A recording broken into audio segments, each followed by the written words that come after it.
예, 하나님의 감동이 일을 한다. 하나님의 감동이 일을 한다라는 제목으로 하나님 말씀 증거하도록 하겠습니다. 범죄했던 유다가 하나님의 예언대로 우리 70년 동안 바벨론에서 포로 생활을 했습니다. 이제 돌아가고 이제 회복하는 내용입니다. 그런데 돌아가는 과정들 또 회복하는 과정들이 세 사람을 통해서 이루어지게 됩니다. 첫 번째는 수룹바벨. 수룹바벨은 주로 역할이 성전을 재건하는 것. 그 다음에 에스라가 나오는데 에스라는 그 영적인 재건, 그리고 느헤미야는 성벽을 재건하는 것. 그리고 외적인 걸 재건하는 사람들은 두 사람. 어찌 보면은 세속적인 것들을 재건한 건 느헤미야, 성전을 재건한 거, 영적인 건물을 재건한 거는 수룹바벨, 그리고 영적인 재건은 에스라다. 그래서 세 사람이 이렇게 각각 역할 분담을 해서 사명을 감당합니다.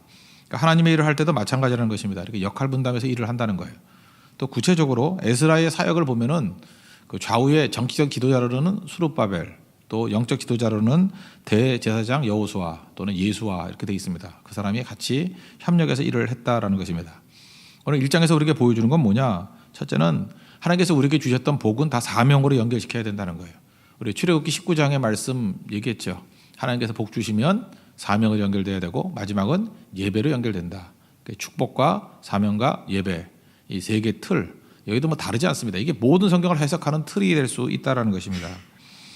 여기 믿음이라는 게 뭐라 그랬어요? 믿음은 가능성을 보는 게 아니고 현실을 보는 게 아니고 약속을 보는 것이다. 그래서 약속을 보는 게 믿음입니다. 약속을 붙드는 거. 그러니까 약속은 현실이 어두우면 어두울수록 더 큰 믿음을 요구하겠죠. 약속을 붙들어야 되니까. 그러니까 우리가 전혀 가능성이 없어 보일 때도 약속을 붙드는 게 승리자가 된다는 것입니다. 약속은 반드시 이루어집니다. 1장 1절을 보니까 여기 고레스 원년에 예레미야 입을 통해서 하신 말씀이 이루어졌다 이런 얘기를 합니다. 그 예레미야 29장 10절에 나와 있거든요. 바벨론으로 끌려간 지 70년 만에 이제 돌아오게 된다. 이게 예레미야 29장 10절에 예언되어 있습니다. 그 예언대로 오늘 에스라 1장 1절 보니까 돌아오게 만드셨다. 방법은 뭐냐면 바사왕 고레스의 마음을 감동시키는 방법을 통해서, 그래서 뭐 투쟁한 것도 아니에요. 그냥 보내준 거죠. 보내주는 걸 통해서 하나님의 약속이 이루어졌다는 것입니다. 그러니까 이게 굉장히 기적 같은 일이죠. 홍해가 갈라지는 것도 기적이지만 이게 멀쩡한 백성들을 집에 가도 돼라고 돌려보내주는 사람이 세상에 어디 있겠어요. 그러니까 이것도 엄청난 기적이죠. 왜 가능해요? 하나님의 약속은 이루어지기 때문에. 우리 주변에도 뭐 마음이 강팍하거나 또는 마음이 변화되지 않을 것 같은 사람이 있죠. 하나님께서 뜻하시면 그 사람 마음도 뒤집어 놓습니다. 그럼 다 이루어져요. 사람이 변화되는 게 아니에요. 하나님이 일하시기 때문에. 하나님이 감동하시면 변화되지 않을 사람은 없다는 것입니다. 그래서 현실이 불가능해 보여도, 그러니까 여러분들 한번 내 현실 가운데 불가능해 보이는 것들을 한번 쭉 적어보세요. 잘 안 되는 거, 안 될 것 같다라는 거, 가능성이 점점 줄어드는 것. 약속이 있으면 됩니다.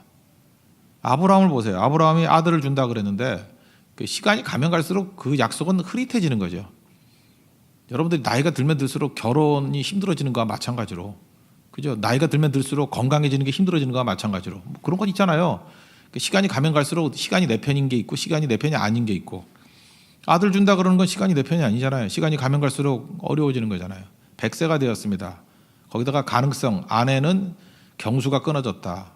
그러니까 생리가 끊어졌다라는 거예요. 그럼 뭐 인간적인 생각으로는 아기 못 낳는 거 아니에요. 그런데 약속은 추신돼요.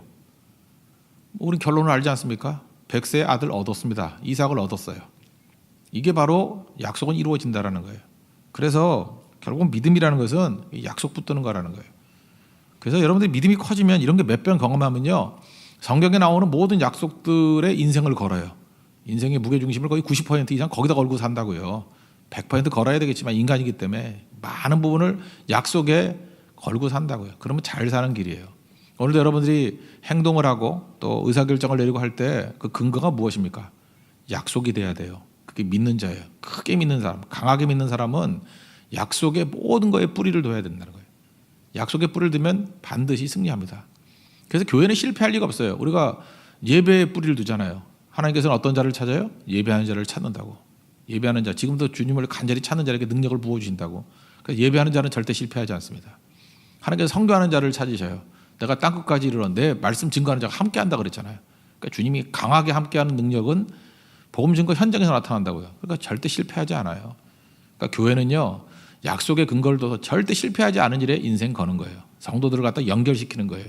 그게 목회고, 그게 목회 잘하는 거고, 그럼 반드시 승리하게 된다는 것입니다. 그 부름에, 그 초청에 응답하는 우리 하나님의 거룩한 백성 되기를 바랍니다. 다윗을 한번 보세요. 다윗도 가능성이 점점 줄어들죠. 하나님의 약속은 뭐였어요? 너 이스라엘의 왕으로 세운다. 사무엘을 통해서 기름 부었습니다. 근데 현실은 어때요? 점점 그 왕이 되는 것과는 거리가 멀어지잖아요. 시간이 한 10년쯤 흘렀습니다. 걔도 쫓겨가고 도망치고 죽일라 그러고. 여러분, 시간이 가면 갈수록 다윗이 왕이 될 가능성이 줄어들죠. 나중에는 얼마나 줄어들었는지 목숨을 구걸하려고 블레셋 땅으로 도망을 치잖아요. 만약에 다윗이 자기가 왕이 된다라는 믿음이 진짜 흔들리지 않았다 그러면 블레셋에 왜 가겠어요? 그러니까 블레셋에 간 정도라는 건 믿음이 있는 사람이었지만 흔들렸다는 거죠. 믿음이 흔들렸다. 근데 그 사건이 있고 난 다음에 왕이 된 거예요. 그 약속이 이루어지기 직전이 가장 어두운 거죠. 새벽이 되기 전이 가장 어둡다는 것과 똑같다는 것입니다. 결국은 여러분들 이것이 됐든 저것이 됐든 그런 설명 듣지 말고요. 약속 붙드는 자가 승리자 됩니다. 믿음이 뭔데요? 가능성도 아니고 현실도 아니고 굳건히 약속 붙드는 거예요. 흔들림이 없는 자. 그거를 하나님께서 귀하게 여기신다는 것입니다. 그래서 여러분들 약속 붙들 때 잠깐만 머릿속에 상상하지 말아요. 하나님은 이런 방식으로 나를 이끌어 가실 거야. 저런 방식으로 이끌어 가실 거야. 제가 명확히 말씀드릴게요. 다 틀렸어요. 제가 이제까지 신앙생활을 해보니까 제가 상상했고 제가 이렇게 이 짱구를 굴린 것들 중에서 맞은 게 하나도 없어요. 하나님께서는 이제 홍해를 가르는 길을 주셔요. 광야길을 주세요. 그 누가 상상을 해요? 상상도 못하는 일들이 벌어져요. 여리고성 뺑뺑 돌다가 무너질지 누가 알았어요? 그 성경 보니까 우리는 알고 있지만 그 당시로 가보세요. 여리고성이 어떻게 무너져요? 70년 만에 이스라엘 백성들이 어떻게 돌아와요? 아무 힘도 없는데. 원래 돌아오려면 뭐 싸워서 돌아오는 거 아니에요? 군사력이 있어요? 뭐가 있어요? 아무것도 없어요. 근데 하나님의 독특한 방법, 고레스의 마음을 변화시키는 걸 통해서 가래 그냥 가. 그 하나님께서 지금도 말씀하시면 돼요. 해. 그럼 되는 거예요. 된다. 그럼 되는 거예요.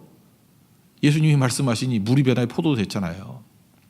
이거를 믿고 의지하는 게 믿음이라는 것입니다. 여러분 믿음 붙드십시오. 믿음 붙들면 반드시 이루어져요.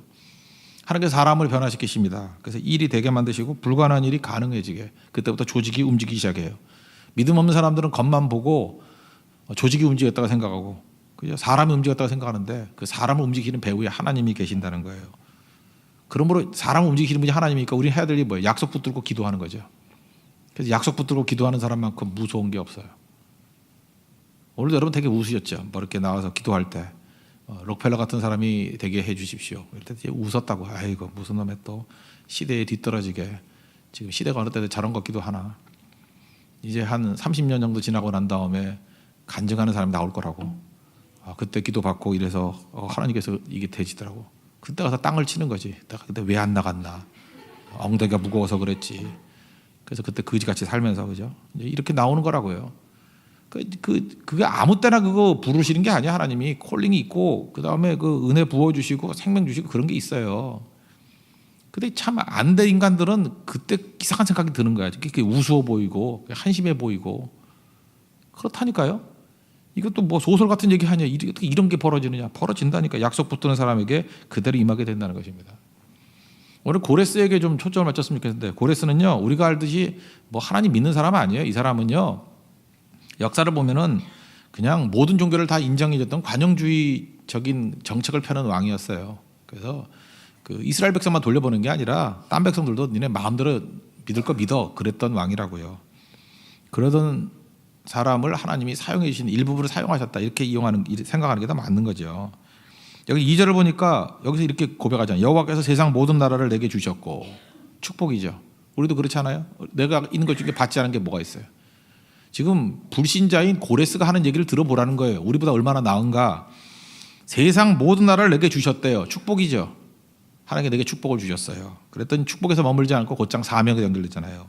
예루살렘의 성전을 건축하라 하셨나니. 받았죠? 축복에서 머무르지 아니하고 어디로 가요? 사명으로 가요. 복 주심에서 복이 흐르게 만들어요. 의롭다에서 의롭게로 가요. 항상 이게 그 다음으로 가야 돼요. 흘러가야지 된다니까요. 그래야 하나님께서 능력과 은혜를 부어 주시죠. 제가 이렇게 이 말씀을 읽으면서 이렇게 머릿속에 여러 화상들이 막 왔다 갔다 하더라고요. 내가 어떤 가정에 그놈 공부 더럽게 못하는 놈이 있었어요. 대학만 가면 아버지도 기도하고 어머니도 기도하고 그 애새끼도 기도하고 무지하게 기도했어요. 제가 볼 때 그 친구가 대학 가는 건 기적이에요. 거의 기적과 같은 일이었어요. 근데 붙었거든요. 얼굴을 못 보겠어. 그때 이제 나오는 욕이 뭐냐면 이 고레스만도 못하나. 고레 너무 높은 걸 수준으로 비교했나? 복을 받았는데 사명으로는 연결이 안 돼요. 꼴을 볼 길이 없어요. 지금 누구 욕하자는 얘기가 아니야. 자기 자신 얘기예요. 여러분들 지금 앉아 있으니까 여러분 욕할 수는 없으니까 딴 사람 욕하는 거야 지금. 이렇게 그게 나라고 그게 여러분 이제 저예요. 나예요 나. 어떤 사람 그래요. 사업만 잘 되게 해주시면 불황 중에도 하나님 건져 주십시오. 이러다가 다 넘어갑니다. 그래서 정말로 기도해요. 그래서 하나님 이거 아무리 봐도 이거 진정성이 있는 것 같은데요. 그죠? 이게 눈물도 가짜 아닌 것 같은데 만져보니까 짭짤한데 진짜 같아요 이거? 이게 진짜 같아요. 이게 진짜 같아요.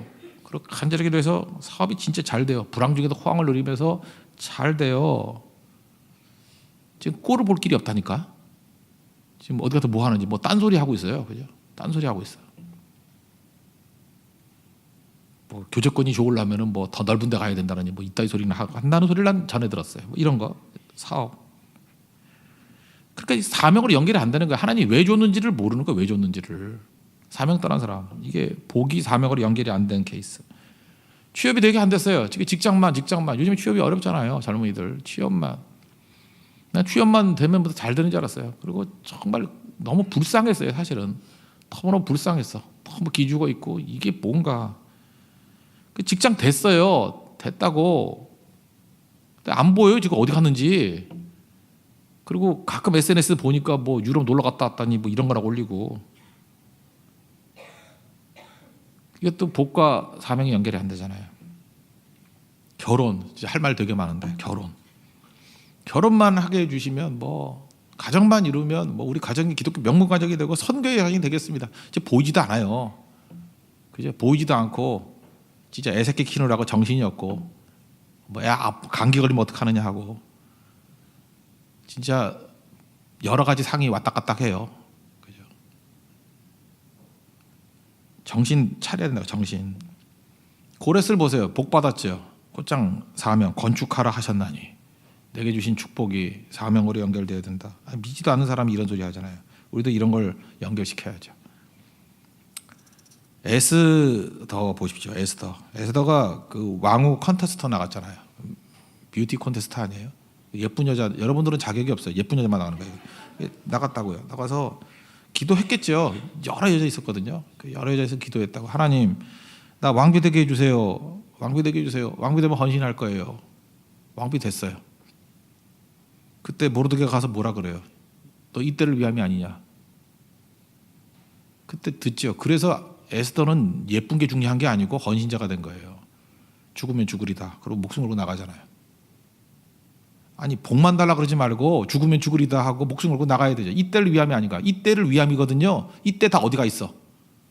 이때를 위함이거든요. 하나님께서 다 복 주신 사람도 되게 많거든요. 이때를 위함인데 지금 이때 없어. 이때를 위해서 선교를 위해서 뭐 어떤 때는 부흥을 위해서 이때를 위해서 다 주셨거든. 이거 횡령이야. 횡령. 축복 횡령. 그죠? 이거 횡령 배임 잡아 쳐놔야 돼. 이거 다 어디 갔어요? 지금 여러분들에게 하는 경고예요. 지금 여러분들 별로 없는 것 같아. 줄까 말까 지금 하고 있는데 또 그러려고? 그럴 것 같아서 안 주시는 것 같아. 하나님이 아직. 그러니까 중요한 게 이거예요. 하나님께서 내게 주신 것들 복은 항상 사명으로 연결시켜야 된다는 것입니다. 3절에 보니까 믿지 않는 고레스가 그 하나님이 참신이다 그러고 너희 중에 그의 백성된 자는 다 예루살렘으로 올라가라. 야, 참 하나님의 백성이면 다 올라와. 우리 식으로 얘기하는 거야. 야, 참 하나님 백성 다 모여 이런 거라고. 참 하나님 백성이면 예배 와. 참 하나님 백성이면 뭐 특별스럽게도 나와. 뭐 이런 거죠. 예배 나와. 그 불신자가 믿는 사람한테 지금 욕하잖아요. 여러분들 그 회사나 뭐 학교 가면 그러지 않아요? 야, 니네 믿는 애들이 기도 좀 해라. 니네에게 특별 새벽기도 한다. 너 왜 여기 있니? 그런 소리 혹시 들은 사람이 있을 거예요, 그죠? 오늘 수요일인데 너 크리스찬이라면서 너 지금 여기서 뭐 하고 있냐? 한 번쯤 안 들었어요? 너 크리스찬인데 왜 밥 먹을 때 그냥 먹냐? 개냐? 왜 그냥 먹냐? 이런 소리 못 들었어요? 생각보다 이런 소리 들어요.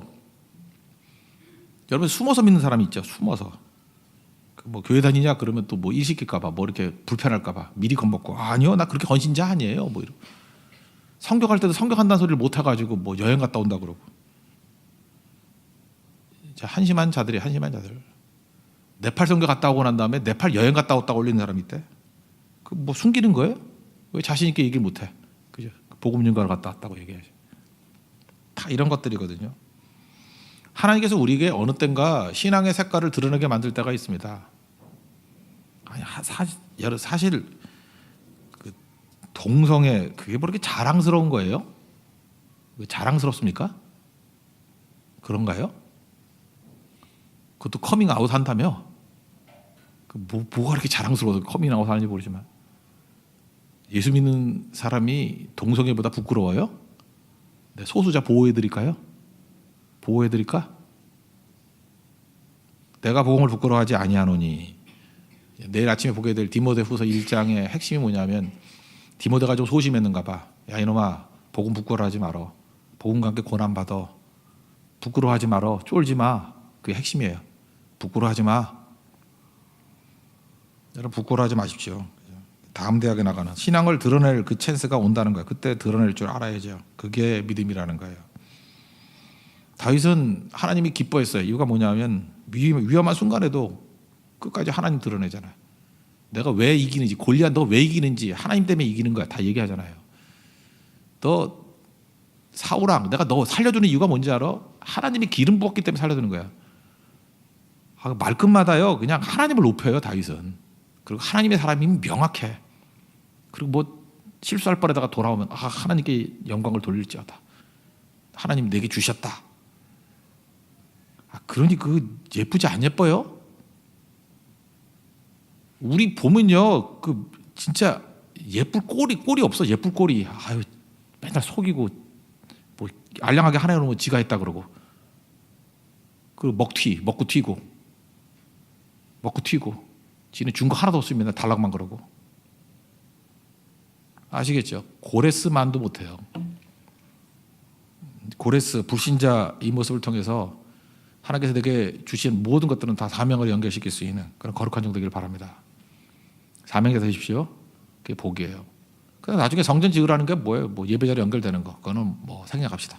하여튼 축복에서 사명으로, 사명에서 예배로. 이 세 가지가 출애굽기 19장에 나오는 하나님의 백성들, 하나님 백성 부르신 세 가지 중심 기둥이에요. 축복에서 사명으로 가는 하나님의 거룩한 종 되기를 바랍니다. 두 번째로 살필 것은 하나님이 일하시는 방법인데 하나님이 일하시는 방법은 감동이에요. 감동으로 일어난다는 거예요. 그래서 성령 충만한 하나님의 일꾼들은 감동으로 일하려고 그러는데 이 쪼다 같은 놈들은 맨날 힘으로 뭘 하려고 그래. 힘으로 하려고 혈기를 하려고 그러고 맨날 싸우고 화내고 이건 팔푼이다. 이런 팔푼이가 없는 거죠. 이제 개작살이 나야지 정신을 차리는 거지. 하나님이 전능하신 하나님 아니에요. 힘이 있는 거 아니에요. 힘이 있는 분이지만 하나님은 항상 감동으로 일을 하셔요. 그래서 산상수훈의 내용이 뭐냐면 고수가 되라는 거예요. 고수가 뭐냐면 야 하나님의 일은 힘으로 하는 게 아니고 감동으로 하는 거야. 하나님의 감동으로 하는 거야. 그걸 보여주는 거라고요. 이 모델이 사실 20세기 모델이 기독교인 가운데는 많지가 않은 것 같아요. 그래서 간디 예를 들잖아요. 간디가 괜히 그 힌두교인이 괜히 기독교 성경 읽고 지가 순종해가지고 복음 다 받고 아니 간디도 이렇게 살아가지고 그런데 우리 믿는 사람은 어디 간디 그죠? 이게 문제죠. 우리가 좀 해야지. 우리가 간디 얘기를 했죠. 간디는 그 산상수훈의 말씀 그대로 순종한 거예요. 이대로 하면 되겠다 해가지고 감동의 지도자가 되잖아요. 여러분 이 시대에 지금 우리도 새로운 지도자를 지금 기대하고 있는데 어떤 지도자가 나오기를 위해서 기도했냐면 백성을 감동시키는 지도자. 우리는 정말 오랫동안 백성들을 감동시키는 지도자를 갖지를 못했어요. 그래서 최근에 너무 없어가지고 맨날 이순신 장군만 찾고 그죠? 맨날 무슨 명량 이런 거 보고 거기서 감동받고 너무 멀잖아요. 그분 가까이 없어. 뭐 감동할 분이 별로 없어요. 그래서 감동의 지도자가 있어야 된다는 거예요. 간디도 감동이잖아요. 일단 비폭력, 폭력 쓰지 않고 말 함부로 안 하고 시민 불복종 이런 걸 통해 가지고 식민지 해방했잖아요. 그 외압이 오면은 단식하고 자기 몸을 치는 거야. 그냥 뭐 공격하면은 그냥 울면서 밥 안 먹고 기도하고 그리고 양심에 호소하고 그 다음에 파벌이 없어요. 모든 파벌 다 품어주고 이게 뭐 보험서에 나온 얘기 아니에요? 산상돈에 나온 얘기 아니에요? 그리고 잡아가면 잡혀가고 그의 정치 무대는 감옥이었어요. 주로 이야기한 게 감옥에서 한 얘기 나오고 그러니까 무너지죠. 영국이 힘이거든. 이 바보 같은 놈들이 기독교 국가라는 놈들이 힘 가지고 나오니 지죠. 감동이 없잖아요. 영국에 무슨 감동이 있어요? 감동이 하나도 없지. 여러분 인생에도 감동이 있어야 돼요. 뭐 간디 얘기 알죠? 기차 타고 가다가 이렇게 우리 다 그렇잖아. 기차에서 이렇게 매달려서 놀잖아. 다리 흔들면서 야 랄랄랄라 하다가 희마리 하나 뚝 떨어졌대. 샌들 하나가. 그래서 어떻게 해요? 우리 어떻게 해요? 뛰어서 잡으려고 그러지. 그러다 죽지. 근데 간디가 나머지 샌들까지 던졌대잖아. 그래서 왜 그러냐 그랬더니 짝이 있어야 쓰임 받지. 어차피 떨어진 거 못 찾잖아요. 그러니까 저거 주는 사람 짝이라도 맞춰 신으라고 또 던져버리더래요. 그러니 감동 안 해요? 저 내 건데 하고 한 짝 들고 계속 한 짝을 찾아서 신데렐라예요? 뭐 하는 거예요? 그러니까 사람들이 너무 감동해가지고 자기가 붙인 게 아니에요. 다른 사람들이 붙여준 거라 마하트마라고 위대한 영혼. 저건 우리가 범접 못할 위대한 육체 아니에요. 우리 전부 다 위대한 육체가 되려고 되지도 않은 것들이 맨날 성령하고 뭐 살 빼고 간디부터 삐쩍 말라가지고 뭐 그렇게 흠모할 만한 모습이 없잖아요. 근데 위대한 영혼이잖아요. 참 부럽지 않아요? 위대한 영혼 돼요. 위대한 영혼. 간디가 그래서 그런 얘기를 했어요. My life is my message. 내 인생이 내 메시지라고. 그 딴 놈이 이런 소리 했다 그러면 막 욕을 할 건데 할 말이 없잖아. 그의 인생이 그의 메시지잖아요. 그죠? 감동이 있다고요. 감동이. 힘으로 하면 안 됩니다. 힘으로. 심지어 목회자들도 뭐 힘으로 펄펄 뛰는 바람인데 바보 천치지 그게. 그게 이게 감동을 줄 줄 알고. 이거 보세요. 이게 감동이라는 거는 답답해 보여요. 무능해 보여요. 그냥 마냥 기다려 보이지만 이게 하나님을 움직이는 거거든요. 하나님의 능력을. 하나님의 감동으로 일하는 거거든요. 그러니까 거기서 역사가 벌어지죠. 감동으로 나온 결과 두 가지죠. 예배가 회복되고 사람이 헌신이 와요. 감동을 일하면 하나님의 감동을 일하면 예배가 나타나고 헌신이 나타나요. 그래서 우리 교회도 이런 일이 벌어져야 돼요. 예배 회복과 하나님의 감동에서 예배 회복, 헌신의 회복. 2절 보니까 예루살렘 성전을 건축했다. 이거는 건물을 지었다 얘기가 아니에요. 예배를 회복한다. 제자리를 찾는다 이런 거죠. 여러분의 인생도 마찬가지입니다. 예배가 성공하면 다 성공합니다. 예배부터 관계가 풀리는 거예요. 지금도 예배 제대로 안 드리는 사람 관계가 뒤죽박죽이에요. 볼 것도 없어요. 뒤죽박죽이니까 해결 안 되니까 술집까지. 머리 아프니까. 삶의 우선순위예요. 예배가 회복돼야 다 살아나요. 여러분 가정이 사는 길 예배 회복이에요. 유럽이 이렇게 무너진 이유가 뭔지 알아요? 유럽 교회가 무너진 이유예요. 세속화예요. 세속화의 물결이 들어오니까 예배가 무너진 거예요. 그러니까 아무것도 아니죠. 하나님께서 주시는 최고의 축복은 뭐냐면 하나님의 감동이 임하면 예배가 살아나요. 예배에 주님의 터치가 있다고. 그리고 헌신이 있어요. 헌신이. 여기 자발적인 헌신하는 사람들이 쭉 나오잖아요. 그래서 여러분 이렇게 생각하면 돼요. 헌신하는 사람이 여기 이방인들도 막 돕고 하는데 그러니까 헌신을 위해서 이렇게 부르잖아요. 부르면 내가 노우해. 그럼 하나님 일이 안 되는 게 아니고 그 일에 맞는 사람을 합당한 자라 그러거든요. 합당한 자가 반드시 있어요. 그래서 괜히 튕기지 말아요. 튕기면 버림받을 뿐이야. 딴 사람이 기회가 가서 그 사람을 통해서 일이 이루어져요. 그러니까 그 버림받는 사람들 보면 그 안타까울 뿐이지 괜히 튕기지 말라고요. 그러니까 합당한 자를 쓰시잖아요. 정 없으면 이방인도 쓰신다니까요. 불신자를 통해서도 하나님의 일을 하신다는 것입니다. 그래서 기쁜 마음으로 하는 게 복이에요. 하나님께서 이렇게 마음에 감동을 주면 다 기뻐하는 사람이 있다. 그래서 고린도후서 9장 7절 보니까 억지로 하는 거 안 좋아하시고 기뻐 즐겨내는 자를 사랑하신다 그러잖아요. 즐겨내신 자. 우리 교회에서 헌금 바구니 안 돌리잖아요. 나는 그게 진짜 싫어요. 헌금은 자발적인 거죠. 알아서 드리세요 올 때. 근데 이게 혹시 훈련이 안 돼가지고 그냥 대충 넘어가는 것들이 되면은 제가 지도자로서 잘못 가르친 거죠. 기회를 놓치게 만드는 거니까. 알아서 하라고 말하면 안 되지만 알아서 하십시오. 제가 한번 얘기했으니까 헌신해야지 그게 하나님께 기쁨이 되는 거예요. 헌금 같은 걸 누가 보느냐 그러는데 예수님 보세요. 그 마가복음 12장에 보니까 41절에 그 두렙돈 드린 과부 보세요. 헌금함을 대하에 앉으시고, 그러니까 예수님이 앉아도 이렇게 삐딱하다 훑어보는 게 아니라 이 헌금함이 만약에 이 앞이라 그러면 이거 똑바로 쳐다봤다는 거예요. 헌금함을 쳐다보고 있었어요. 예수님이 대하에 가지고 헌금함 여기 있다면 여기 쳐다보는 거야. 딱. 그죠? 헌금함을 딱 보시고 예수님이 헌금함을 주목하고 계셨어요. 딱 쳐다보고 계셨다는 거예요. 그리고 어떻게 헌금에 돈 넣는가를 보실세. 여기 보니까 째려봤다, 그냥 집중해서 봤다 그런 거라고요. 그래서 부자는 많이 넣고 두렙 도는 건 생활비 전부 넣고 보시잖아요. 저는 지금도 주님께서 보신다고 생각해요. 저 CCTV가 보는 게 아니라 하나님 보셔요. 보신다고. 무슨 마음을 하는지 무슨 동기를 하는지 그게 되게 중요한 거죠. 고린도 후서 8장 5절 보니까 그 고린도 교회의 헌신, 마게도냐 교회의 헌신을 이렇게 얘기해요. 그들이 먼저 자신을 주께 드리고, 헌금 정신이에요. 먼저 자신을 드리고 그 다음에 그 표현으로 물질을 드리는 거예요.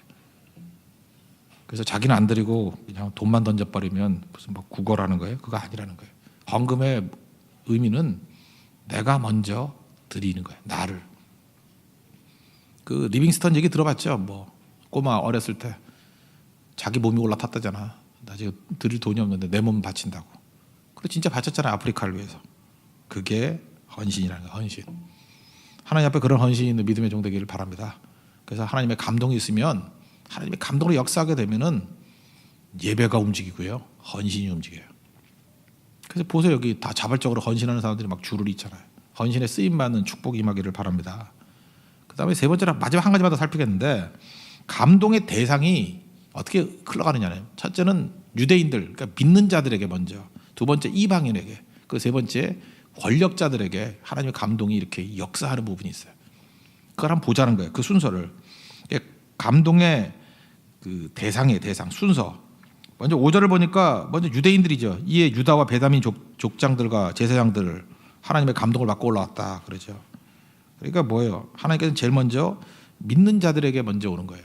사도 바울도 복음을 증거할 때 누구한테 먼저 갔느냐? 유대인들에게 먼저 갔어요.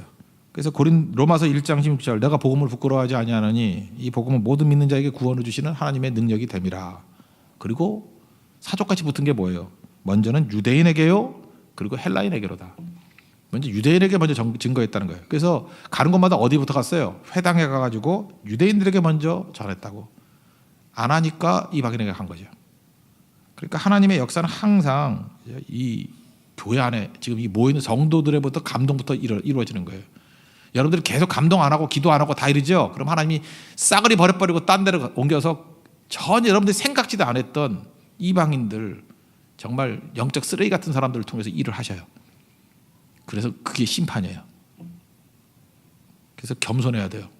하나님 나를 사용해 주세요 하고. 보세요. 그래서 성도들의 관심사가 성령의 감동에 관심이 가 있어야 돼요. 여러분 관심이 뭐예요? 내가 그랬잖아. 이게 성도들이 모여가지고, 물론 나이가 있기 때문에 이해는 해요. 근데 성교 갔다 오고 이러면 괜히 3, 4, 5에 모여가지고 맨날 남자 얘기, 맨날 여자 얘기. 제발 그 입 좀 다물라. 그런 거 하지 말라니까요. 누가 누구하고 사귀고 뭐 누가 썸을 타고 이런 소리 제발 하지 말라니까요. 어디서 하는 사람이 있으면 누가 가서 외치세요. 나사렛 예수 그리스도 이름으로 명하노니 그 입 닥쳐라. 그리고도 안 하면은 식판을 던져버려서 얼굴에. 그리고도 문제가 되면 절 부르세요.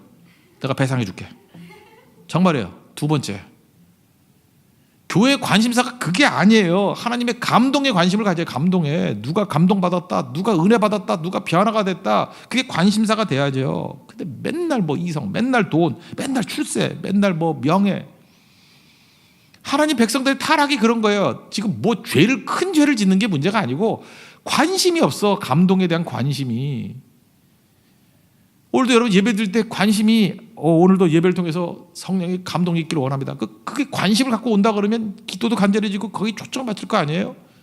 근데 지금 도대체 관심이 어디가 있어요? 엉뚱한 데 가 있어가지고 너절한 얘기들만 하고 있고, 그러니까 문제가 되는 거죠. 하나님의 교회부터 정화시켜요.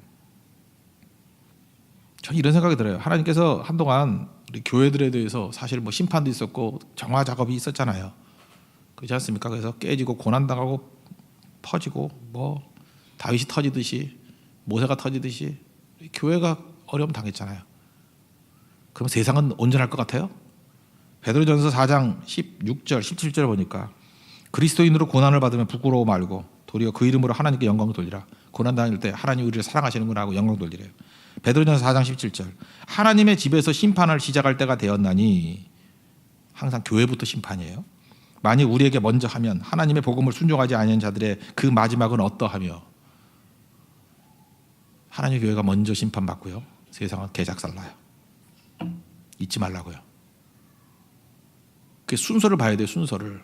그래서 회개운동이 벌어져야 되고 교회가. 그래서 하나님의 감동이 교회 안에서 이루어져야 돼요. 그래서 이게 흘러야 세상을 살리는 거예요. 그러지 않으면 문제가 된다는 거예요. 이따가 제가 한 가지 예를 한번 들어줄게요. 그 다음에 두 번째 이방인들이 감동을 받는데 6절 보니까 사면 사람들이 뭐 물품 가지고 기쁘게 드렸대요. 안 믿는 사람이 드렸대요. 여러분 지금 이거 여러분 이해가 되는지 모르지만 우리 교회에 예수 안 믿는 사람이 헌금을 몇 천만 원 한 거 아세요? 예수 안 믿는 사람인데 그 되게 많이 맨날 돌돌이가만 끌고 돌아다닌다고 뭐 이렇게 좋은 일 하는 것 같대. 그래서 제가 설명해 줬거든요. 뭐뭐 하는지 설명해 줬더니 헌금을 했어요. 제가 그래서 예수 믿으냐 그랬더니 아직은 아니래. 자기는 절이 체질이래. 근데 그 이상한 분이 있어요. 그 이상한 분이 있다고. 저는 이걸 보면서 모르겠어요. 이게 너무 러프한 해석인지 모르지만 아직은 해석이 안 된다는 얘기죠. 믿겠죠. 이제 오시겠지만 아직은 안 와요. 안 오는데 굉장히 관심을 갖고 그런 분들이 있어요. 그러니까 정 안 되면요 하나님이 엉뚱한 사람 데려다 쓴다니까요. 일꾼이 없죠. 그러면 여러분이 많은 깡패들 데려다 쓸지도 몰라. 술 주정뱅이들 데려다 쓸지도 몰라. 강도들 데려다 쓸지도 모른다고요. 정신 차리라고요. 정신 차려가지고 맨날 징징 짜고 뭐 가슴이 아프니 상처 입었니 뭐 12월이니 뭐 슬픔의 무게가 나를 짓누른다느니 뭐 제발 그런 소리 하지 말고 패는 나나 지 자랑이나 지리나 그만하고. 애굽 떠날 때도 마찬가지예요. 애굽 사람들이 바로는 핍박했지만 애굽 사람들이 금은 보아 줬죠. 출애굽기 12장 35절 보니까 모세의 말대로 애굽 사람에게 은금 패물 의복을 구하며 다 줬어요.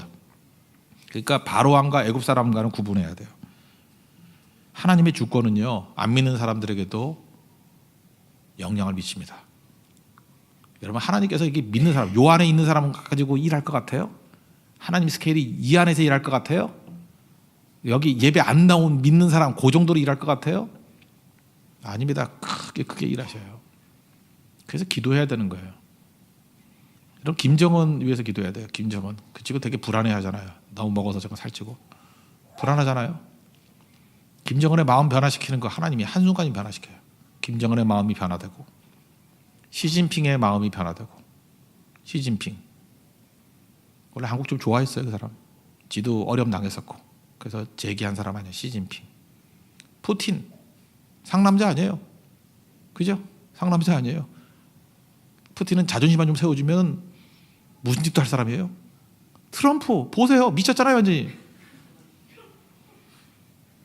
지금 시진핑 정도 빼놓고는 다 제정신이 아닌 애들이 주변에 다 있어요.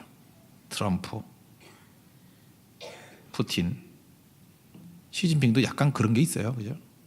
김정은. 왜 하나님께서 이렇게 들썩들썩 하는 사람들을 세워놨을까요? 하나님만 명령하시면 이 친구도 줄 쫙 써요. 그냥 통일이 될지도 몰라요. 우리가 생각하는 상상의 방법이 아닐 수도 있어. 통일되면 뭐 할 거예요? 우리 이 쓰레기 같은 이 죄악들 전수해 줄 거예요? 준비해 줘야죠. 하나님의 감동이 북한에 있는 우리 동족들에게도 임해야죠. 그러니까 상황에 대해서 너무 신경 쓰지 말고요. 하나님이 말씀하시면 순간도 이루죠. 하나님은 당장도 이룰 수 있기 때문에 계속 얘기하잖아요. 준비하고 회개하고 하나님이 그 회개하는 한 심령을 통해서 그 깨끗한 것을 모판으로 삼으셔서 하나님의 거룩한 일을 하신다니까요. 그다음 권력자들 뭐 말할 것도 없죠. 지금 얘기했던 게 권력자들 아니에요. 다 변화시켜 주신다는 것입니다. 지금도 우리 지금 한국 교회의 부흥의 뿌리를 1907년 청량 대부흥으로 삼죠. 평양 대붕 그때부터 이 흐름이 여기까지 온 거예요. 그래서 실제로 한국교회의 뿌리가 되는 어떤 이게 그 토대가 되는 디딤이 되는 건 평양 대붕에 그때부터 한국교회가 이제 일어서게 된 거라고. 그 틀이 지금까지 온 거예요. 근데 평양 대붕은 언제 시작됐냐면요. 1907년인데 그 1904년 원산에서 선교사들끼리 모여서 기도. 주로 영국 선교사들이 하대를 비롯해서 영국 선교사들이 기도를 했어요. 왜 기도했게요? 그때는 뉴스가 빠르지 않잖아요. 그 친구들의 출신지가 웨일즈 쪽이에요. 웨일즈. 자기 고향에서 부흥이 일어난대. 1903년 뭐 이럴 때. 아니, 소식 들으면 한 1년 걸렸어요. 소식만 들었어요. 우리 고향에서 웨일즈에서 큰 부흥이 일어난대. 그래서 그 소식을 듣고 원산에 모여가지고 그냥 단순한 기도했어요. 카피 기도. 웨일즈에서 부흥이 일어나듯이 이 조선 진짜 전도 진짜 더럽게 한다는 이 조선 땅 여기도 부흥이 일어나게 해주세요라고 기도를 했어요. 기도하다가 웨일즈 같이 회개 운동이 벌어져요.